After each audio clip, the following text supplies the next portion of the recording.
కళ్యాణ మహోత్సవం అద్భుతంగా ముగిసింది. దేవతలందరూ ఆశీర్వదించి వెనుదిరిగారు.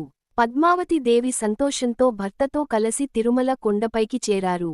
తేజోవంతుడైన శ్రీనివాసుని సన్నిధిలో పద్మావతి తళుక్కుమని మెరిసిపోతూ ఉండేది.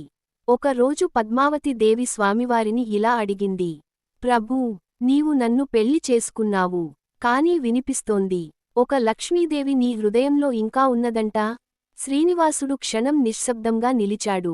తర్వాత నెమ్మదిగా చెప్పాడు. అవును దేవి, లక్ష్మీ నా హృదయంలో ఉన్నదే. ఆమె ధర్మం, ఆధ్యాత్మికత, నీవు ప్రేమ, భక్తి, ఇద్దరూ నా జీవన భాగాలు. కాని నీవు నాకు ఇప్పుడు ప్రాణమైనవి. పద్మావతి కన్నీటి వెన్నెలతో నవ్వింది. స్వామి ఆమె చేతులు పట్టుకుని అన్నాడు, నీ ప్రేమతో నా జీవితం పరిపూర్ణం. నువ్వు తిరుచానూరులో ఉన్నా, నీకు ప్రతిరోజూ పూజలు చేస్తాను.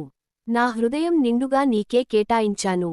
అప్పటినుంచే పద్మావతి తిరుచానూరులో ఉండగా, శ్రీనివాసుడు తిరుమలలో ఉంటూ ఆమెను భక్తితో నిత్యం ధ్యానిస్తాడు.